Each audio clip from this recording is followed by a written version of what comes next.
Hi, my name is Matthew Jester, and I'm just making a very brief video here on hypnosis and what exactly hypnosis is and the basic concepts around hypnosis. So, anyways, I have a certificate of completion here for a course in hypnosis that I took online. The hypnosis is extremely inhibiting my cognition and my ability to speak right now, which was very inconsistent.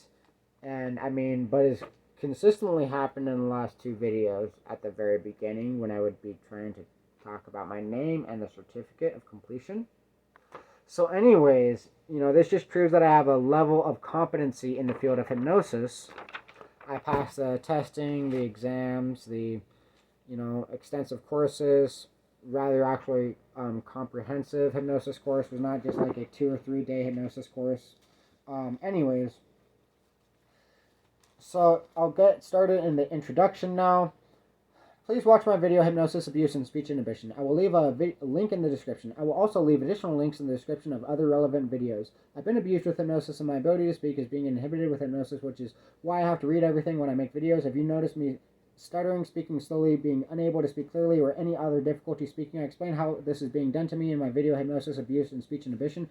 Also, I will be raising my right index finger whenever the hypnosis is inhibiting my ability to speak so that I can point out the hypnosis inhibiting my ability to speak without interrupting myself in videos. So please pay attention to my body language when I raise my finger, because you're most likely going to be able to notice the hypnosis.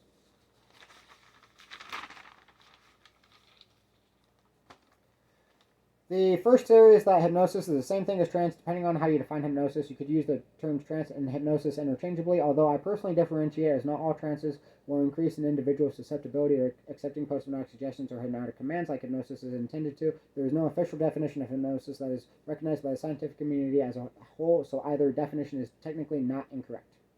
According to the human Givens theory, hypnosis is any artificial method of accessing the REM state, which is naturally active while dreaming. This theory of hypnosis would provide a logical explanation for all the phenomena that is associated with hypnosis. In case anyone is not familiar with REM or the REM state, it is an acronym for rapid eye movement and is the second stage of sleep when we're dreaming. Hypnosis definition: somnambulism. Somnambulism is the medical terminology for sleepwalking, and in hypnosis is a deep stage of trance that mimics a very similar appearance to sleepwalking, which is why this stage of trance was named somnambulism. This is a stage of trance known to produce the most profound hypnotic effects and is when post-hypnotic suggestions are primarily given. Post-hypnotic suggestions are then instructions and or commands given to subjects while in somnambulism that are carried out upon waking from trance or after specified hypnotic cues or after a specified date and or time. Heteroaction. Heteroaction means that after successfully responding to one post-hypnotic suggestion, the chances of successfully responding to a different post-hypnotic suggestion will increase.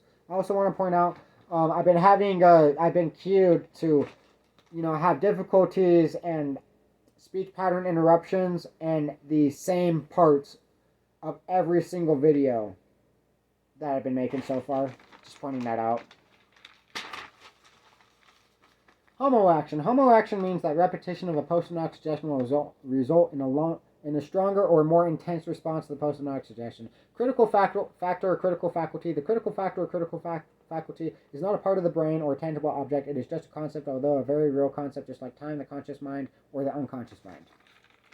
In hypnosis, there is an important concept known as the critical factor or critical faculty. It means the exact same thing and is most commonly known as the critical factor, although in my hypnosis course it was referred to as the critical faculty, and that is what I'm going to be referring to it as during this video. The critical faculty is responsible for processing information, analyzing, and questioning information before acceptance into the unconscious mind. The critical faculty is commonly described as a filter, firewall, or barrier in between the conscious and unconscious mind that is responsible for processing, questioning, interpreting, and analyzing whether or not the information should be accepted or rejected as true or false in order to develop an accurate understanding of reality. An oversimplified understanding of what the critical faculty is the conscious awareness and short-term memory, although they're not the same things. Short-term memory is a form of memory, the critical faculty is information processing, and the conscious mind is responsible for much more than processing information in short-term memory. The critical faculty is capable of processing a lot of information very quickly, although is limited in its information processing capabilities. The critical faculty is limited to processing 7 plus or minus 2 bits of information at a time,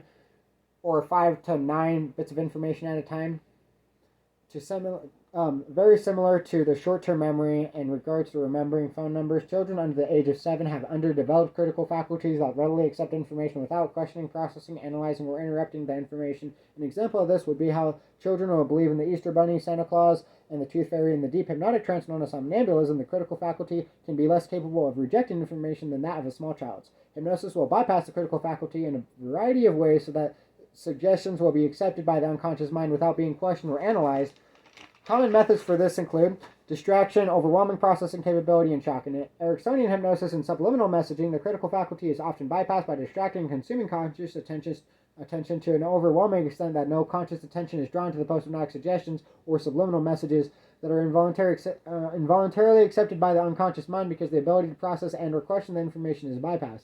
The second method is seen in direct hypnosis and stage hypnosis, which uses shock to stimulate the reorientation response, which is a survival mechanism used to rapidly adjust to a situation in an emergency and stimulates a fast-acting pathway in the brain called a PGO spike. During the reorientation response, processing capabilities are limited and the critical faculty can sometimes be bypassed, which can result in automatic or immediate acceptance of sensory stimuli and even the suggestion of sleep, inducing the subject into somnambulism. During the reorientation response, the mind is reorienting all sensory stimuli and information simultaneously, resulting in an overload of information that overwhelms the critical faculty's processing capability.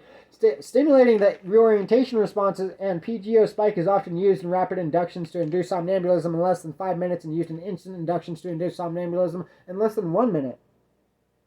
Alright, so I want to point out where I started having any strain in my speaking. That's what they actually did. This was a form of operant conditioning, an attempt at punishment, right? But I'm just using it to collect evidence, right? I mean, like, it should get even worse and worse, or it's going to stop. Either one, right? I mean, something's got to break here, right?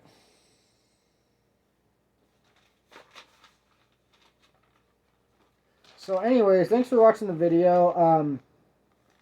I'm going to make sure to keep doing this until I have even more and more evidence or until I have the video done adequately.